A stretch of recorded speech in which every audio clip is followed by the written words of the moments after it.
Hello, everybody. This is Scott Hutzbeth, Agent Mastermind. Welcome, welcome, welcome to the call. It's Tuesday, 12 noon, and I have a very special guest for us today.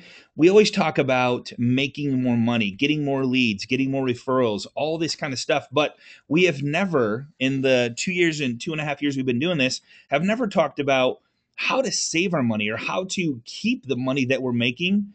So I have a dear friend, special guest, Vern Motor, who is a tax strategist, and I'm gonna let him tell you about himself. But welcome to the call, Vern. Hey, thanks, Scott. I appreciate you being here. So, this screen kind of says it all: how to save up to 50,000 on your income taxes every year. And right now, everybody's probably getting the old dreaded tax return and how much do I owe, and hopefully it's not that way. Hopefully it's how much am I getting back. But for most of us self-employed borrowers, the dot coms of us, we find ourselves paying in money. And you're going to give us some strategies on how to keep some more of that money. Is that right? Yeah, absolutely. I've been a CPA over 18 years, and all CPAs, just like all real estate agents and brokers, are not created equal. So there's some that just kind of fill out the forms, and then there's others of us that say, hey, let's figure out some strategies to really save you some money. I actually wrote a book called Keep Your Money. That's what it's all about, how to save five to $50,000 on your taxes every year. So we're going to talk about the upper end of that today. Let's do it. You know what? Let's jump right in, and I got my pad and paper, and I'm gonna take notes. And I got a couple guys that are on the call that said, "Hey, when are you doing that?" So really looking forward to hear what you have for us. Okay, so perfect. So I would recommend everybody just grab a quick notepad. We are going to go fast. There's a lot of stuff I just want to pile on you, and we only have an hour. So I just want to show you a couple of core strategies. My promise to you will be this. Look, I'm not going to waste your time, okay? That's our most valuable asset. We all know we can't get that back. What I am going to make sure we do is let me see if I can get the Scott. There we go. I'm going to talk about two core strategies, okay? But out of those core strategies, you're going to learn probably 6 to 8 nuggets that you can take with you. And each of those nuggets, some of them may work for you, some of them may not, but they're going to be save you thousands of dollars each. And then the two core strategies will save you close to $50,000 each strategy. So I'm not going to waste your time. We're going to go pretty quick. But I want to show set the stage a little bit. Now, $1 billion, what's that got to do with everything? Well, you've all seen the H&R Block commercials, right? Where the guy is putting money back on the stadium seats, and now you got the one where he's dancing to Reunited, looking like the gopher on Caddyshack. That stuff's true. We pay over $1 billion to Uncle Sam every single year. And it's not just people that pay their or do their own taxes. A lot of it's people who use a preparer that just doesn't strategize for them. So that's a lot of money. And the strategy here is let's keep what's ours. So here's a simple question. Who's a better steward of your money? You or Uncle Sam, right? I'm not sure about you, but every time I write a check or one of my clients write a check, to Uncle Sam, I feel like enabling this spending addict. I don't care what side of the aisle you're on, what your political beliefs are. That's nothing about this. It's just who's a better steward of your money? And from that comes a question, what do you really want? And usually when I ask that question, I get, oh, I want happiness or I want fulfillment or all of this stuff. Well, I was with Carl and Scott at a seminar not long ago where we got to hear Mr. Wonderful from Shark Tank, right? Kevin O'Leary speak. And he said, what do people really want? And what he came up with, I mean, you either love Kevin or you hate him, right? He's a definitely polarizing figure. And he said, what is it that people really want? Well, they want freedom, right? Freedom to do what you want, when you want, not just time freedom, but financial freedom, spiritual freedom, all of that, right? Physical freedom. How do you get that freedom? And he went on to say that, look, wealth equals freedom because having that wealth buys you time, buys you everything else you need. It gives you that freedom. So if wealth equals freedom, then what I'm going to say is that wealth is created in the margins. Scott and Carl, you guys do a great job about, hey, let's make as much as we can, put as much to the top line as possible. We need to focus on that. The second part is we need to keep everything that we make. The more we keep, the better off we're going to be. So let's dive into some strategies, okay? I hope you have your notepads ready. The first one I call is the C Corp strategy. And so stay with me on this. The C Corp strategy is something that we're going to use. This strategy in itself, with all the things about it, is going to save you a ton of money. So backing up though, what do most people do? Well, most people first set up their business as a sole SSGO. Yeah, proprietorship, right, right. you know? So they set it up as a sole proprietorship, and why do they do that? Because it's easy, right? But because it's easy, Uncle Sam's made it easy. That's how you pay the highest taxes. There's no liability protection. I'm probably telling you some stuff you already know. I just want you to get a basis for this. And then the next step is they say, oh, I'm going to set up an LLC. Well, I love LLCs, right? But the thing about an LLC is it gives you liability protection. I love LLCs, though, because they're flexible. But unless you use the flexibility of an LLC, you get zero tax savings. No tax savings unless you set it up as an S Corp or a C Corp. LLCs are great for investment in real estate. Well, let's take a quick, I'm going to switch over here to a little screen so I can draw an example for you of what the tax situation for a sole proprietorship would look like. So I'm just going to draw a bucket here. I used to draw circles, and then this state attorney said you can't put anything in a circle, Vern, it has to be a bucket. So this is our sole proprietorship, or an LLC without electing any other tax coverage. And I'm just going to say, hey, we're going to use $300,000.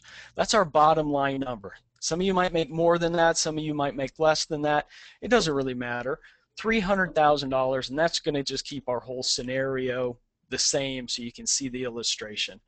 So on $300,000 of bottom line income, we're going to pay self-employment taxes on $117,000 of that. What's self-employment tax? That's Social Security and Medicare.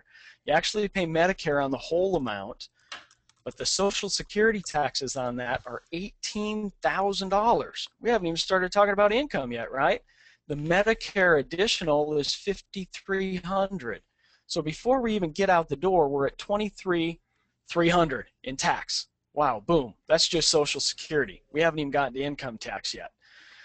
So if I'm going to say we're going to take a standard deduction. What that means is that's the one Uncle Sam gives you, right? Now, most of you probably own your own home and give some contributions charitably and itemize. But again, so we can keep the illustrations the same, I'm just going to use the same numbers.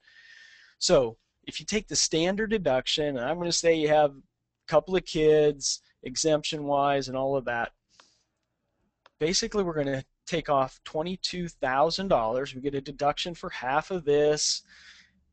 So our deductions basically are 22. So we're going to still pay tax on $278,000, okay? That's kind of our base number. The income tax on that is $65,700. Plus we add our 23.3, $89,000. And that's just Fed. Now I don't know where you live, but I live in California. And we have one of the highest income tax rates out there, right? You get up to 13.3 maximum, and you graduates up through that. But a lot of people are paying 6 to 10%. If you're fortunate enough to live in one of those tax-free states, God bless you. But Okay, not, okay. What is one of them tax-free states? Yeah. Oh, let's talk. You want to No, talk I'm just about kidding. tax-free states? I'm just kidding. Yeah. Texas. Actually, we'll talk about a few when we get later into All our right. strategy on where you set up your corporation, because there are a few that have no state income tax. I shouldn't say tax-free, but Okay, no all right. state income tax. So $89,000. I mean, that's the minimum, okay, that you're going to pay here. Set up as a sole proprietor, or if you talk to your buddy down the street who said, hey, you need to have an LLC and you don't have it taxed as one of the other entities, that's where you're at. That's a lot of money. Let's go back over the slides. Okay, so an LLC, I'm sure you guys love those as far as holding property, and I do too. But if you're going to use the flexibility of an LLC, you want to have it taxed as an S Corp or a C Corp. So let's talk about an S corporation. Now, this is what most people do, right? If you have one, great. I'm not knocking you at all, because I love S corporations. I just like S corporations in conjunction with the C Corp strategy that we're going to talk about. So S corps are what a lot of people do, right? That's what a lot of accountants tell people to do. It's what a lot of attorneys tell people to do. The nice thing about an S corp is you get to save some of that self-employment tax, right? That 18,000 plus the Medicare, the 23,000 in our last scenario, you get to save some of that. You don't have to pay as much. So you don't have to pay self-employment tax on all your income. That's why people like them. You do have some liability protection. People like that as well. The challenge is that S corporations lost most of their really, really good tax advantages in 1986. Now, I'm not knocking my profession. I will agree that there's many of us in our profession, my profession, that are slow to change. Maybe there's some real estate agents like that too that you know, okay? But most CPAs haven't really latched onto the fact that S corp tax advantages just aren't what they used to be and haven't been for quite some time. But let's talk about how they work. An S corp, if you don't know, it pays, the owners pay the tax on it, so it flows through. Not only does the income flow through, but many of the individual items like health insurance, contributions, things like that, they flow through separately to you too. So you're actually still paying all that tax based on your personal income tax rates. And I'm going to switch back over here and we're going to walk through a little S corp strategy. Vern, one of the questions Get rid of coming in, that one. one of the questions coming in is, I kind of had this too. What if, and you may be going to talk about this at the end of this presentation, but what if I have more questions? What if I'm not sure after taking all my notes, if like where I should go? You're being the strategist. Do you have anything for us at the end? I don't know if you're going to cover that or not, but Yeah. I just Yeah. because Hey, thanks for covering that because yeah. here's what I'm going to do is I'm going to do a Q&A at the end, Okay, and then cool, I'll give you a good, good, website and I'll good. give you my email. Okay, And awesome. so Thank you. yeah, Because I could see that you and yeah, I need I'm to going talk. fast. I Yeah, know I I am. could see that. Yeah, yeah, yeah, for sure. Thank you. I want you guys to get some concepts. So let's talk about the S corp. Here's our bucket again, right? Boom, boom, boom. Now we're in S I want to know corp. what you're drawn with too. This is pretty cool. Isn't that cool? It's called a Yeah. bamboo. Okay. Okay. All right. Okay, so 300,000, same income, right? That's our bottom line. Now, in order to save that self-employment tax, Uncle Sam says you have to pay yourself a reasonable wage. Well, what the heck is reasonable, right? They don't know what reasonable is, but we're just going to assume that it's 50,000. All right. So we're going to pay ourselves a wage of 50 and we're going to have 250 left over, right? So on this wage, we have to pay the self-employment taxes, the FICA and the Medicare, and there's a few others. But basically, to keep it simple, that's 7,650 bucks. Now, we're not paying self-employment tax, so we don't get to deduct as much on our personal tax return. So when we get down to our personal tax return, we're going to pay tax on 250 of income plus 50,000. So we're still paying tax, right, on 300, just like in our other scenario. We're going to have some tax deductions as far as the standard deduction and all of that, which equal $28,000. Okay. So we've got basically our tax on that's 7650 plus 71,300 income tax because we don't get some of the deductions. That's the difference between that and the 67,000 that we had in the last scenario is you don't get to deduct half your self-employment tax because we're not paying it, which is better, right? So now we're at $79,000 in tax. Now that's 79 versus, oh, that's bad, isn't it? You can tell that I'm an accountant, not an artist, right? So that's $10,000 worth of savings off Just of right there. our original strategy, right? Which is good, don't get me wrong. That's awesome. But I think you guys are thinking, hey, you said $50,000, so what's a better strategy? So this is where I said, let's use it in conjunction with something else. So if we go back to our slides, let's talk about the C Corp. Now here's the advantages of a C Corp, and I want you to write these down. The benefits is it pays its own tax. You might be thinking, well, wait a minute, I thought we were talking about not paying tax. But a C Corp, I'm going to talk about in a minute, has its own brackets. So it takes income off of your personal return and puts it on the C Corp return. And we talked about the S Corp that lost all those tax advantages, or a lot of them back in 1986. Well, the C Corporation didn't. So it has a lot more and better deductions that get to save you a ton of money. So when we talk about paying its own tax, it has separate tax brackets. So the first $50,000 of bottom line income only gets taxed at 15%. Now, I didn't write it down, but back in the sole proprietorship or the S Corp strategy, standalones, we're at the 33% tax bracket, and that's just federal. So any money that we can move from that tax bracket down into 15 saves us a ton of cash, right? And then if you add state on that, I'm going to give you some strategies for having your C Corp in a state that doesn't have state income tax. You can save a ton. Well, the next 25,000 is taxed at 25%, and then you're taxed at 31% on the next 25,000. Then it goes up to 33 and back down to 31. So we just want to talk about shifting some of these lower incomes. So it pays its own tax. That's actually an advantage. So the strategy here is really how much income can I shift off my personal out of the high 33% plus state over into the 15 or maybe 25 and maybe no state. So let's kind of walk through that scenario, okay? And I know I'm going super fast, y'all. No, but you're getting me Just excited bear though. I with mean, me. this is a big deal because, man, I tell you, if there's a lot of people on this call, and if you're making good money, the last thing we want to do is have to pay it all in taxes. So, I mean, I love this. I mean, I don't know if anybody else is enjoying this, but I mean, I would rather keep my money than give it to the government. So I appreciate you being here, man. Oh, yeah, absolutely. So, okay, I told you I like to use an S Corp and a C Corp in conjunction. You can also use a sole proprietorship and a C Corp in conjunction. You just don't get quite as much bang for your buck. So let's go back over here to my fantastic artistic abilities. And we're going to say this is our S, okay? We've moved past the old sole proprietor paying all that self-employment tax. We've gone over to an S. Then over here, we're going to have our C, which we're going to just set up brand new if you don't have one already. Okay? Now, again, we want to shift income from here to here. So on our S Corp, we're still making 300, just like we did before. But how many of you need to do marketing or something like that? Or how many of you maybe need somebody else or some other entity maybe to help manage what you got going on? We're going to use Yep. marketing because it's an easy example. Let's just say we're going to pay a marketing fee or a marketing company $150,000. Do you need my name on this, Vern? I mean, to It's going to like go quick. over. Yeah.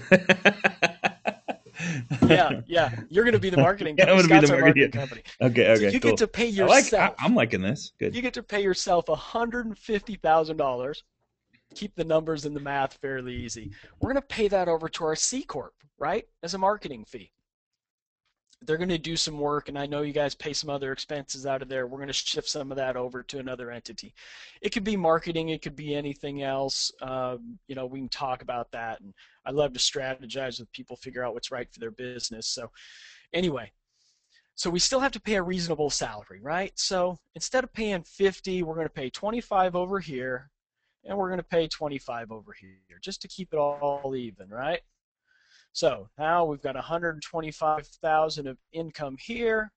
We've got 50. This is your personal tax return. We've got 50 because you're going to be making wages on both salaries, right? But our C Corp, our bottom line income is now 125. Okay? Our S Corp, our bottom line income is 150 plus the 25 plus the 25 from over here. So now we're paying tax, or our income on our personal returns only 175. Now, not only is that a big deal, but what you've done is you've brought yourself down out of those higher tax brackets into a lower tax bracket. That's huge, okay? Why is it huge? Well, first of all, there's an additional tax that we haven't even talked about now that's everybody's been calling the Obamacare tax, right?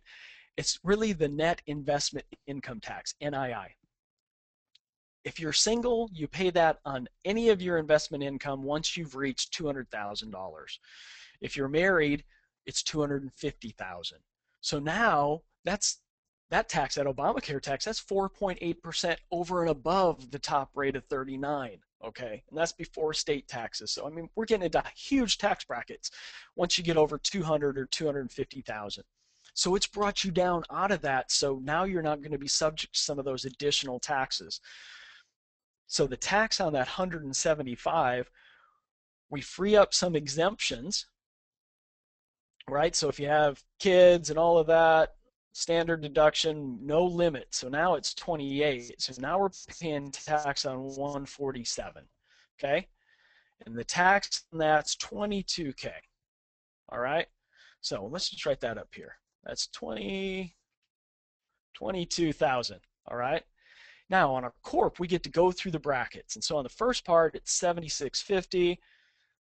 Then the next bracket's 6250, and on the balance, I think it's like 7750. So we're like at 21.5 in tax. So let's add that over here. 21.5 in tax. Then we had to pay the same self-employment tax, right? The 7650 that we've been paying on our salary.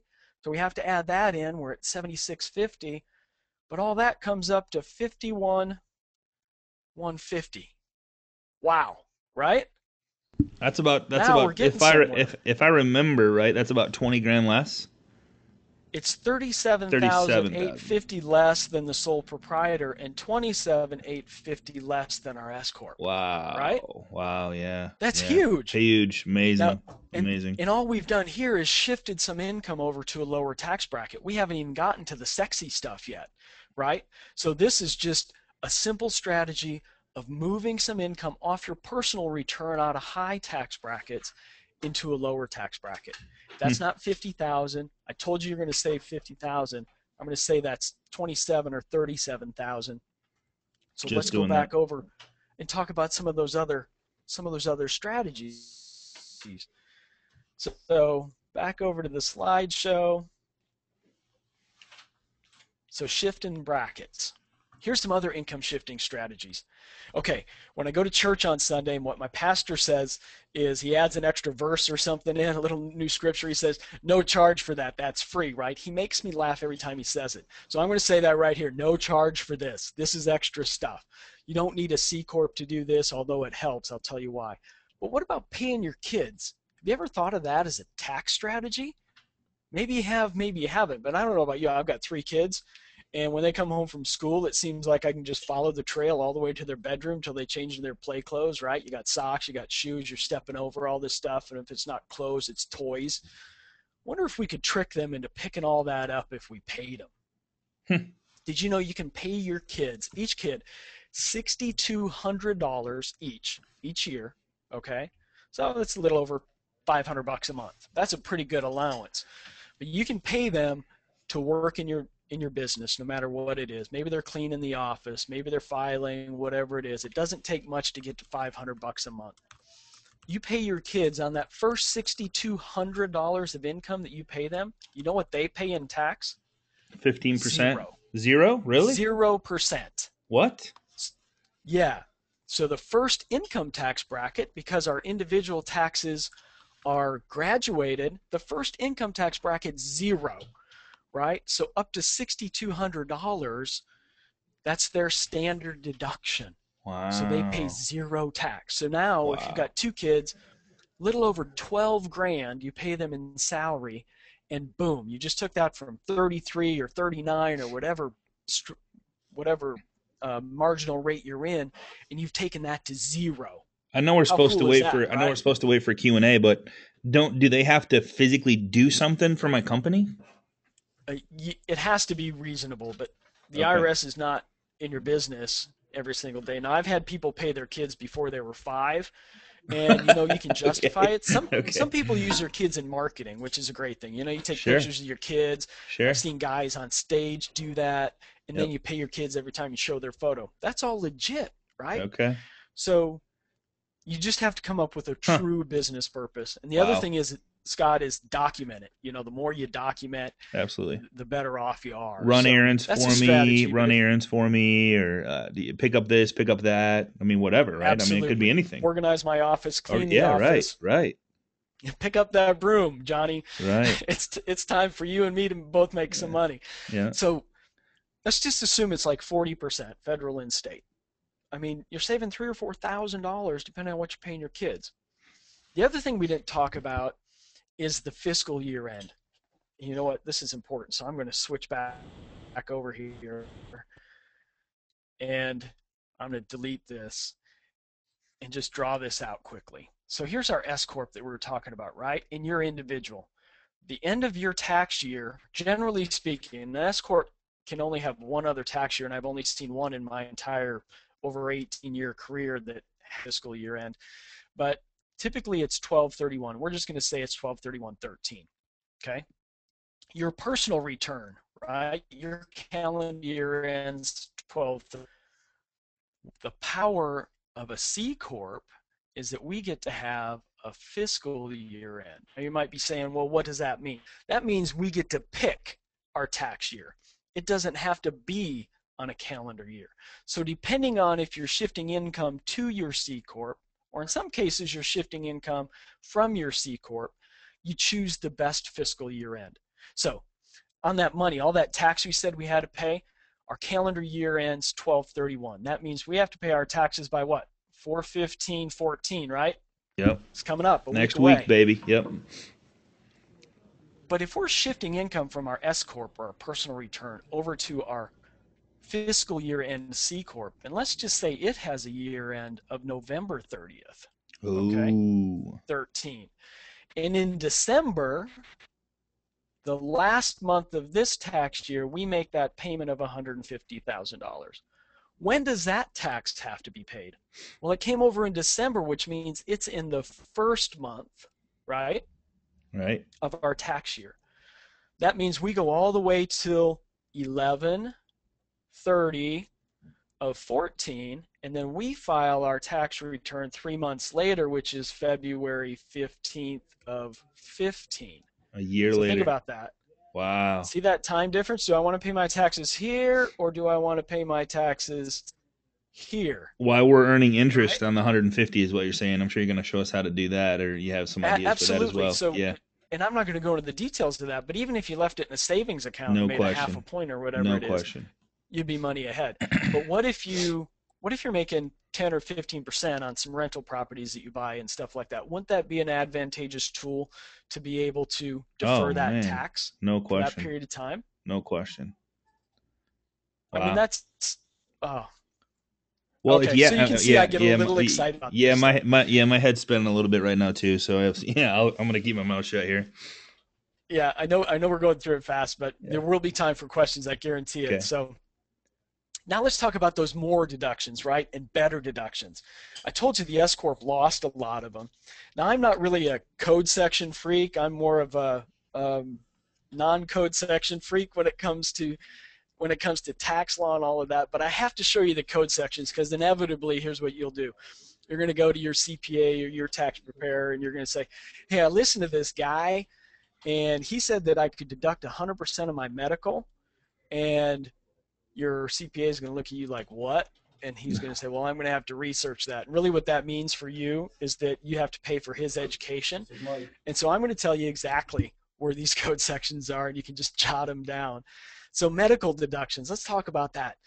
Now, we all know health insurance, right? I don't know what plan you're on, but we all know it's going up. That's the bottom line. And I don't know what you pay or anything like that, but let's just say it's $1,000 a month, and that's probably pretty lean. So that's 12 grand a year, and let's say we've got some out-of-pocket prescription, whatever. Let's just use $20,000 for a round number. If you typically right now you claim that on Schedule A of your personal return, it's called an itemized deduction. Except the challenge to that is the tax law says that you have to exclude the first 10% of that. So if you're making 300 grand, the first 30,000 is excluded. You only get what's over 30. Boom, $20,000 of deductions, poof, out the window, right? If you do that through your S corp, same thing. It flows through separately, poof, pretty much gone. You can take a little bit, you get to take half of your health insurance on the front page of self-employed health insurance. But other than that, poof, that's $20,000 deductions gone. In a C corp, you get 100% of that deduction. 100% of medical expenses can cover the employees, which is you, right? In your C Corp, 100% deductible. Boom. So now we just took $20,000 or thereabouts and brought it from losing a deduction into having a deduction. How cool is that? Again, at the higher tax brackets, that's $4,000 or $5,000 just in medical deductions that you're saving by having that C Corp. All right? Here's another one. This one's, okay, I think I told you all this stuff. 10% deduction, AGI limitation, Corp's got 100%. Section 74 is called awards. Now, this isn't that sexy as far as tax savings, but it's pretty doggone fun. So here's the bottom line, that you can pay yourself an award every year out of your C Corp. Now, if you pay it in cash, it's $400. It's hard to get excited about $400. But if it's non-cash, it could be $1,600. And say maybe you're there the longest. There's a longevity award or a safety award for not getting a paper cut, whatever it is. It's kind of silly, but the reality is, if you paid your wife an award or your spouse an award, what could you do? $1,600. Now that's a pretty nice little weekend vacation, right? That can be all 100% deductible through the corporation that you don't have to pay tax on individually. I know it's kind of silly, but it's kind of fun, right? Just a little way to reward yourself and let Uncle Sam pay for it. Now here's another one. A lot of people with kids, they have dependent care. So this is section 129. Now on dependent care, you get a credit on your personal return, but if you're making a bunch of money like we're talking about in our scenarios, all of that's limited out. You get no benefit for your dependent care, no deduction, no credit, okay? Through a C corporation, there's no AGI limit. It's 100% deductible. So if you're paying $5, $6, $10, $12,000 a year in dependent care for your kids, you pay that through a C Corp, 100% deductible. Again, that's not gonna put you into retirement, but that's $3,000, $4,000, $5,000 a year that you're getting that you're not getting now if you're in the other scenario. So it's pretty cool. Section 127, education. You might be thinking, okay, what's education? Well, remember we talked about paying the kids? Well, maybe your kids are in a private school, right? Maybe that private school has tuition. You can pay $5,250 per year per employee in just additional education expense. Now that might not cover your private school, it might not cover college, maybe it will. I don't know where your kids are going, but right there, that's fully deductible out of your C Corp, where you don't get benefits for all of those deductions, especially non-college education. You don't get benefits for that as an individual or through your S Corp, right? Here you get 100% deduction for it. And if you're paying your kids, sweet. Now we're getting to be able to deduct their private school or their college, and we get them to pick up the clothes, right? Okay. Section 132, physical fitness center. You're thinking, gosh, Vern, what does this have to do with anything? I don't know about you, but we could all probably lose. I'm in pretty good shape, okay? You don't know that. You don't know if I'm kidding you, but I'm in pretty good shape. But don't we all think we could be in a little better shape? How many of you like to go to the gym, or maybe I should say like gym fees, membership fees like that? They're not deductible through an S Corp or on your personal, okay? A C Corp can actually set up an entire physical fitness center. Maybe you have a home office, and I'm shaking my head yes, you should have a home office. If you have a home office for your C corporation and you set up a physical fitness center in your house, 100% deductible, right? So let's get America thin, let's get America in shape. 100% deductible. That's pretty cool. Cafeteria plan, section 125. Now the concept behind this is real simple, and you can use these not just in a C Corp, but you can use these in an S Corp and a sole proprietor too. We use a company called BizPlan or AgriPlan if you have any farm-related activities, but bizplan.com I think will get you there. Section 170 or 125 basically says, let me pay for a lot of that stuff that I pay for anyway with pre-tax dollars. So you get a tax deduction and then your plan pays for it. Super easy to set up and administer. That's just kind of one of those things I think that'll help you out, save you a few $1,000s a year. It's pretty cool. Now, I talked to you about Kevin O'Leary and listening to him speak. One of the things he said is, I'm only investing in stuff that gives me cash now. So when he looks for a company, he's looking for a company that's going to pay him cash, dividends, right? Let's just say, and I know I like to invest in real estate. I also like to invest a little bit in the market. I like real estate more. But the stuff that kicks off a dividend from the market, I'm paying tax on that. And now the tax benefits of having dividends, capital gains rates are gone. So if I had $10,000 worth of dividends, that's going to be at my top bracket, right? 25, 33, 39, and it's also subject to that Obamacare tax. So I mean, I could be paying a lot of tax on those dividends. If you own those stocks that pay those dividends inside your C corp, you get to exclude 70 to 80% of the income depending on how much the company you own. Now that's huge. That's just basically boom, $10,000. Oh, I don't have to pay any tax on 7,000 of it. How cool is that, right? Or 88,000 dollars of it if I own more of the company. So cool stuff right there. That's something a C corp has. Nobody else has. This is really good stuff, man. I just got to say that I'm getting really excited about this. So the state taxes, right? I told you, if you live in a high income tax state, this is where it gets sexy. So you get to pick your venue with the C Corp. Now your corporation does not have to be in the same location that your business is right now. You'll find that my corporation's set up in Wyoming. You might be thinking, oh, gosh, why Wyoming? Where is that anyway?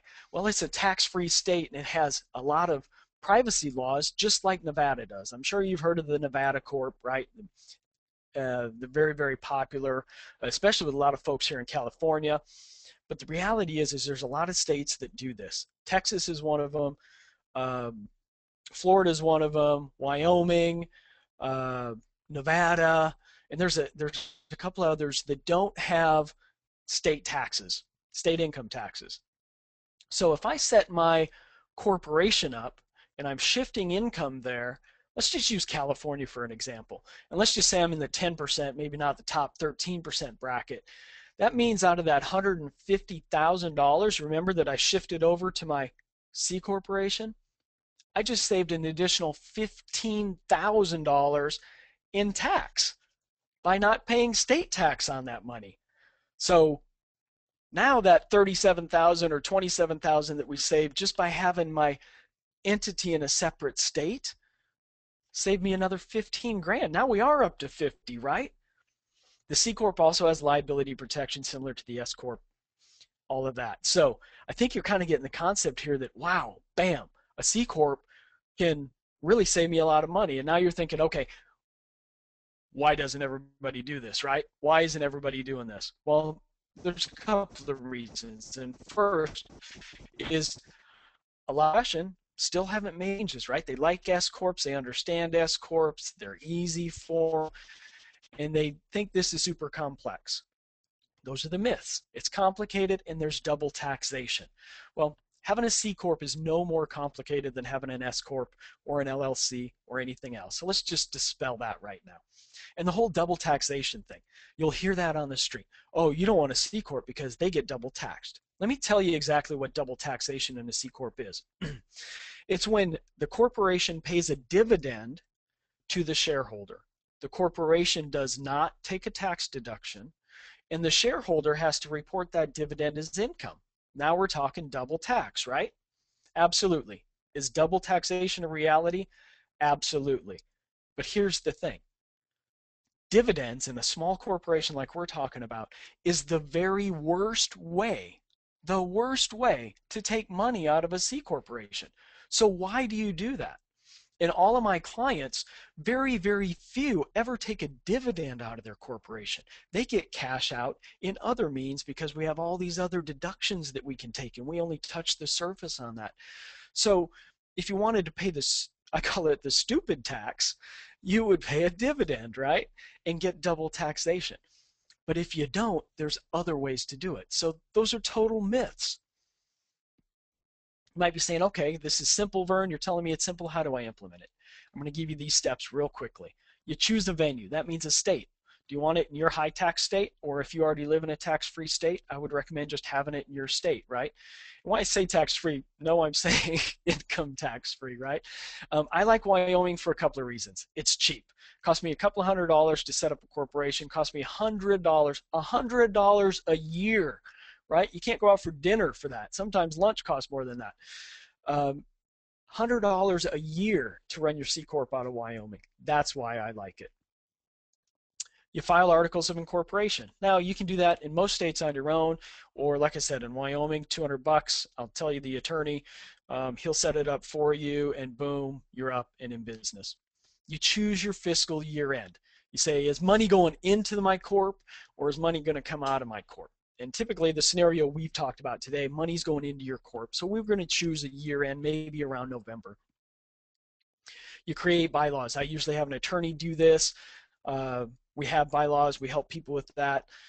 You create your bylaws. All that is, it says this is what how my company's going to operate. Here's what the president's going to do, the vice president, yada, yada, yada. So then you get an ID number. You go get a bank account, and you're in business. Okay? How about that? So there's a bunch of nuggets right there in that strategy, and there's a strategy that saves you at least $50,000, and we're only partway through.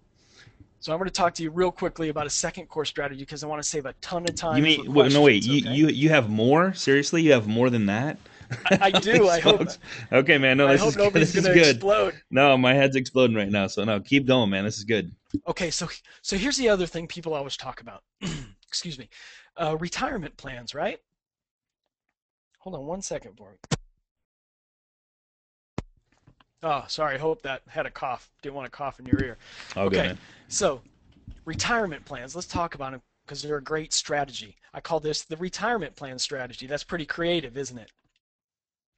Okay, so most people are familiar with retirement plans that are called defined contribution, right? Everybody knows them. We've talked about them. I don't care what your feelings are about them. You got your traditional IRA, Roth IRA, Simple, SEP, Keogh if you've been around long enough to see those. 401k, Roth 401k, solo 401k, this okay, this, you right, on and on and on. So you have all these, and they're based on one thing. How much can I put into the plan? How much can I contribute? And I'm using my little quotation fingers, right? How much can I contribute? That's based on your deduction. And to make all this simple, what you're seeing here on the screen, if it says Roth in front of it, you don't get a tax deduction, but you don't pay tax when you pull it out. If it doesn't say Roth, you get a tax deduction for it this year, but you pay tax on everything when you pull it out, okay? Real simple. But this is what everybody else is doing. And you've probably heard, right? If you want to know what to do, look at what everybody else is doing and do the opposite, right? So these are contributions, limited deductions. You're probably not going to achieve your financial wealth goals putting $5,500 into your IRA. And I'm not saying it's not a good idea. Don't do it. Don't get me wrong. Or $6,500 if you're over 50. It's just that your hands are tied, right? In a 401k, the max contribution is $40,000. That's pretty good. You know, Uncle Sam's paying $16,000 of that based on like a 40% tax rate. But can we do better? Absolutely. Here's what I love is when the old becomes hip again, right? I'm still waiting when I can roll my jeans. I mean, I still do it, but people look at me funny because it's not the 80s anymore, right? Maybe parachute pants will come back. But here's an old plan. It's called the defined benefit plan. You get the distinction there? Defined contribution, what you put in. Defined benefit, what it pays you, okay? These have been around forever. This is the old retirement plan where you used to work for a company for 40 years and they pay you a pension, right? A pension, and maybe you get a gold watch, whatever. But that was a defined benefit. It said, this is what I'm going to pay you, not what you're going to put in. Here's what's cool about that. You pick your target retirement income. So let's just say you're making or want to make in retirement, say $100,000. We'll keep the math easy. But maybe you're 50 years old now and your target retirement age is 60, right? So that's the other factor that comes into play is the target retirement age. We've only got 10 years to create a fund that's going to pay you $100,000 a year for the rest of your life, right? That's what a defined benefit plan is. So how much do you think we get to put in? Well, I don't know the answer to that. What happens is a plan administrator or an actuary actually calculates that contribution. Now that might sound pretty complex. I can tell you these used to be pretty complex. You can set one up at Charles Schwab for $1,200, right? This is easy stuff. And when you see this next taxed benefit, $1,200 is going to seem, oh my gosh, I can't believe it's that cheap. So they calculate this, but it's all based on your target retirement income, target retirement age. So you got some flexibility there. You can put a maximum of $210,000 per year per employee. So if it's you and your wife, holy cats, that's a lot of money you can put away. Now let's just think about that 40% rate we're saving. That means Uncle Sam, if you're putting away 210, Uncle Sam's paying $80,000 of that for you, just in tax savings. So that's per employee. So like if my wife's an employee, I could put 200 for her in there as well. Right, right. And I'm going to talk about the Okay. defined benefit plans are simple, but there's a couple of things to watch out for. Actually, let's talk about those. So a couple of things you want to watch out for. The IRS says this is a permanent plan. Well, you can already see it on the slide.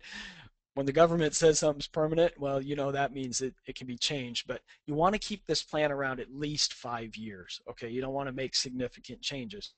That being said, you need to also review your other businesses. So a defined benefit plan has to cover all eligible people. And there's some rules and regulations about that, but I'd be happy to walk you through some of that stuff to make sure this strategy fits for you.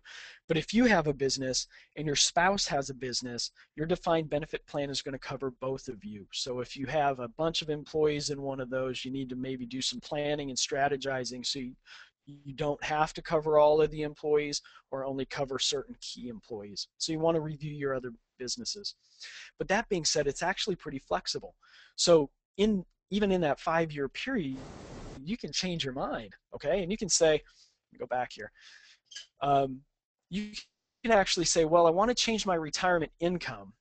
I want to change my retirement age. I want to make it longer. And that's going to either shrink what you can put in or increase what you can put in up to the limit. So if you say I want more money in a shorter period of time, you're going to be able to take a bigger tax deduction. If you want to say I want less money and I'm going to wait to retire, you're going to be able to make a smaller contribution. You just don't want to do that every year, okay? So really, in a nutshell, your defined benefit plan is like any of your other retirement plans on steroids. You have to do a little bit of planning to get to where you want to be, but this may be right for you, it may not. But if it is, if you're making, gosh, $400,000-$500,000 a year plus, and you want to really sock it away and have Uncle Sam pay you a bunch of money to do it, you want to save a bunch of those taxes, it's a strategy that's very, very simple to set up once you do the planning, that you get a lot of bang for your buck. I mean, a lot of bang for your buck.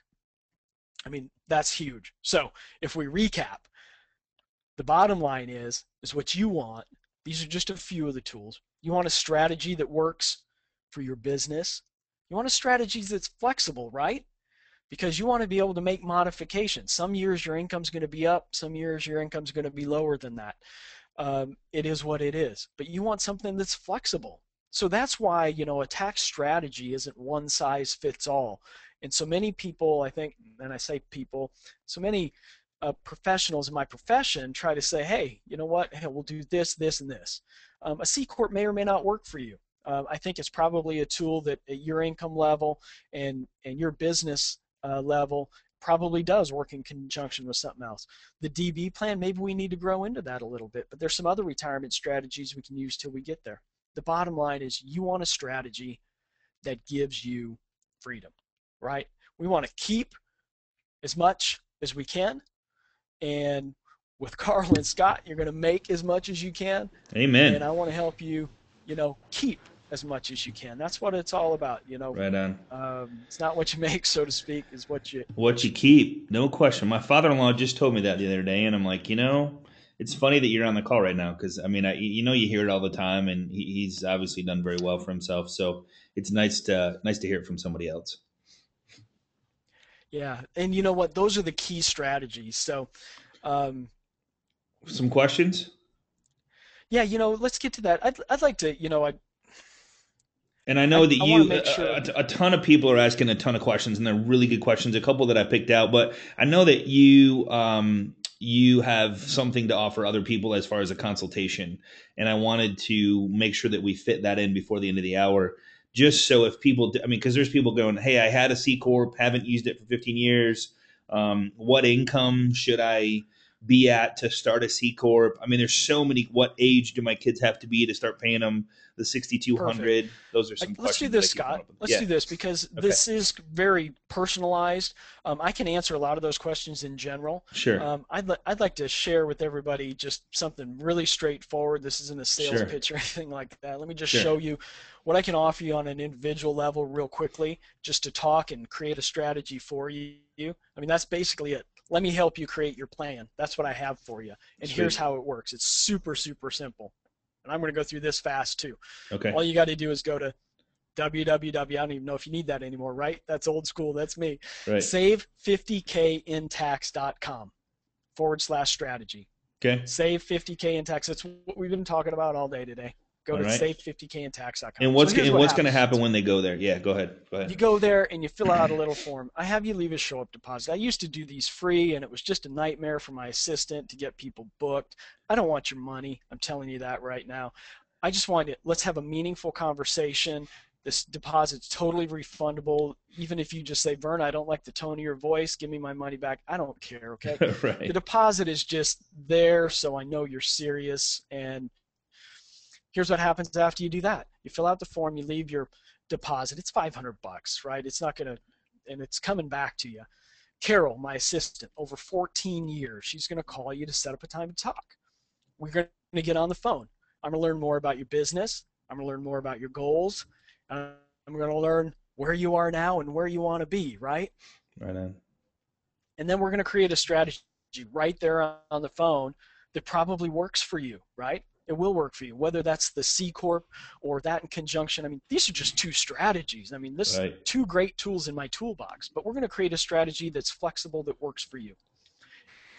And then the strategy is going to be tailored. You can implement it easily. I guarantee it'll save you thousands of dollars, and it's going to help you get the freedom. Now here's What's going to happen. Okay, go ahead. After we create Cool. that plan, Go ahead. Man. No, go ahead. I'm just going to say, here's what'll happen. I mean, you're either going to love it and you're going to say, hey, I've got a CPA. I'm really happy with him. I'm going to have him implement it with me. No worries. I'm going to refund your $500 and I'm going to wish you good luck. We may just decide this doesn't happen. Actually, I don't think it's ever happened. Somebody says, hey, we're just not a good fit. I'm going to give you your money back and I'm going to wish you good luck and go on down the road. Or what usually happens is a lot of people say, look, I love the plan. Can you help me with this? My CPA didn't create anything for me. They haven't been strategizing with me. Can you implement it with me? And then if that case, you become a client. Basically what that is you've just hired your financial quarterback. We implement all the strategies in the plan. We take care of all of that. We prepare all your income tax forms, your personal, all of that stuff, so you don't have to worry about it. Here's what's different. We talk every single month. Whether it's 15 minutes or 30 minutes, or maybe you need an hour, I don't know. But we consult monthly to make sure that not only your tax strategy plan, but your business is on track. I mean, think about this as a supplement to what Scott and Carl are doing. They're telling you what to do, and I'm saying, hey, you haven't done that yet, right? You said you were going to do it. Our income's supposed to be here. What do we need to do? Boom. So it's kind of a supplement to that. So that's the difference. Is I'm not a once-a-year kind of guy for you. I'm your quarterback. I'm there every step of the way. And basically, we handle all of this, so you can focus on what you're supposed to be focusing on is the income. So cool, man. Save50kintax.com. I'm going there. And that's easy. That's hey, easy. So my question: does it matter if you're W-2? Do you have to be self-employed? Self-employed, it works a lot better. Obviously, Okay. there's really no reason for a W-2 employee to have a C corp. Now, Okay. there's other strategies we can implement. Now, some people, especially in the mortgage industry, since the whole meltdown that I Yeah. know everybody's been through, but I don't know what you're talking about, man. a lot of them are statutory employees, which means they get a W-2, but they report that income on Schedule C. Okay. There's Yep. a lot of stuff we can do for those guys because we can still take expenses against that W-2 income on our Schedule C, and we can shift some of that out using a C Corp strategy. So statutory employees we can do a lot of stuff with. Regular Okay. employees, I'll visit with you and come up with some other strategies. I'll be straight with you though; they're just not nearly as sexy as what we talked about today. Okay, and can you service all states? I know you before we got on the call with nobody heard this, but you're helping. You have clients from like from Maine to California, correct? All over. My main All over. practice years ago was in Colorado, and I had clients in probably 30 different states, Okay. from New York to Florida to California to Washington, and it's the same now. I'm out in California, that's my physical location, but I have Okay. clients all over, and I can service any state. Okay. So it doesn't matter. Okay, cool. So it's not the matter of fact that you don't have to be licensed in a state to help somebody. Right, right. Okay. So Beth says, "Who do I hire who knows about all these things?" And while you're talking to him on the phone, which is the best thing in the world. So whether here's the thing, and just to make this very clear with everybody on the phone, if the $500 for this save 50k in tax.com/strategy, it's not $500 that you're not going to get back. This is to save your spot. And dude, I'm totally with you.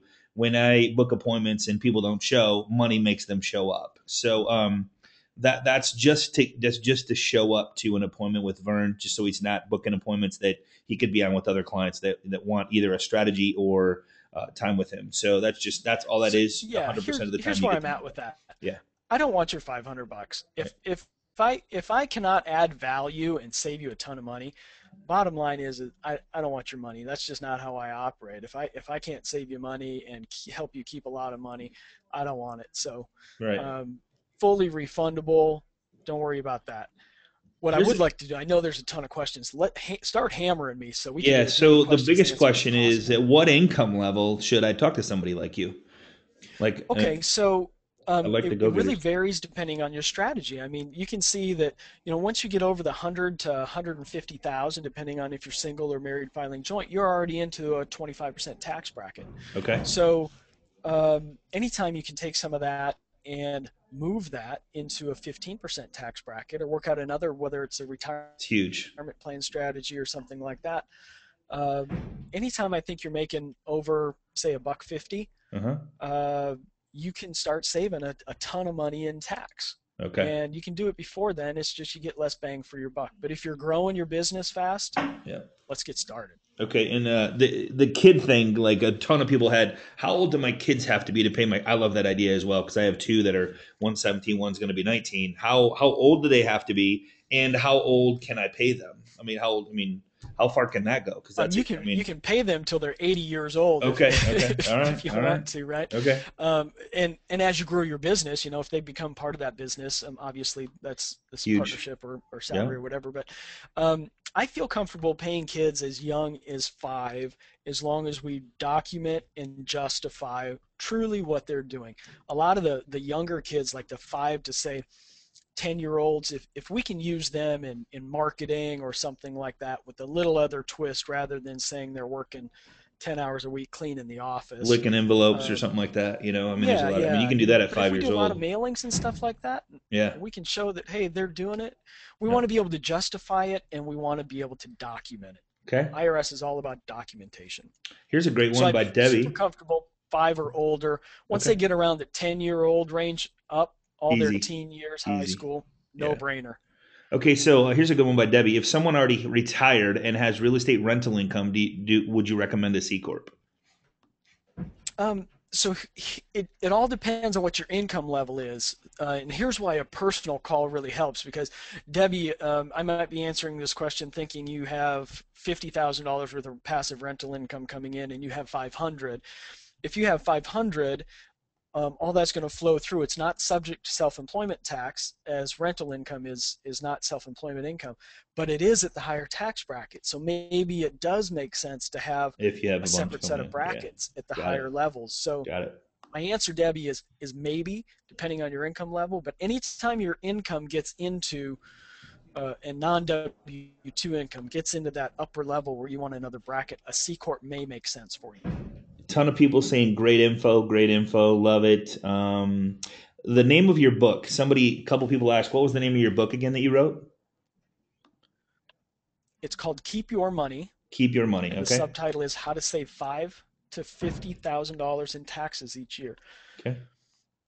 Beautiful, beautiful. All right. In a C corp, are you able to be employees, or this is probably maybe a question for the conversation, but in a C corp, are you able to be employees, or do you remain an independent contractor? Oh, well, I'm not quite sure if I understand the question. So your C Corp is going to be an independent contractor of your other business. You Okay, would pay yourself a small salary out of that. So you would be an employee of the C Corp, got it. but you would be an independent contractor. That brings up a strategy, Scott, that a lot of people, and statutorily, some people can't do this, but a lot of people say, hey, I'm an employee for this guy, but maybe I just handle all their bookkeeping or I handle all their marketing. They're paying me a W-2. Yep. It's a benefit to them and it can be a benefit to you to have them pay you on a contract basis. So if you have that opportunity to where you can save a bunch more in taxes by using these strategies and get paid contract, do it. It benefits your employer. It benefits for you. Some people that's not uh, possible, but for some people, if it is, I'd go for it. Okay, Kristen, appreciate the question. Are you saying that we should set up both an S and a C corp together, or just a C corp? I like using both of them together, Okay, and the reason is typically as you grow your business, a lot of people start with that S or that sole proprietorship, just like we talked about. Not a bad thing. It's just their stepping stone. It's easy, and they haven't made any money, and then they graduate from that to an S corp, and then they run their S corp, and now they're starting to feel the crunch of taxes because they now their income's so much higher, and then boom, now it's time to add another piece to it. So I right on. like using them in conjunction. You can use them by themselves without a doubt, but I like using two of them together. Cool.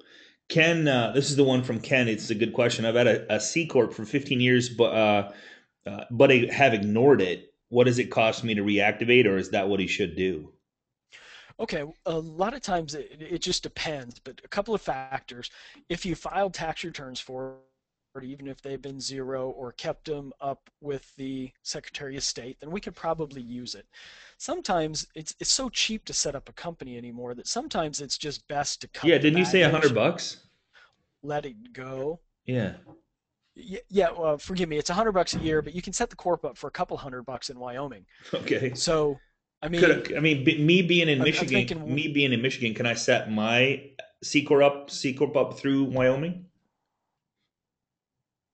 absolutely, and you Okay. should, because Okay. All right. Michigan has a state income tax, Okay. and everything that runs through your Wyoming corporation is not subject to Michigan And they taxes. don't have a problem with me never being step foot in Wyoming. No, as a matter of fact, they offer a service just like Nevada does, where they take care of that for you as far as having your office there and all of that. All right. Super cool. Yeah, that I mean, is that dude. it's Yeah, amazing.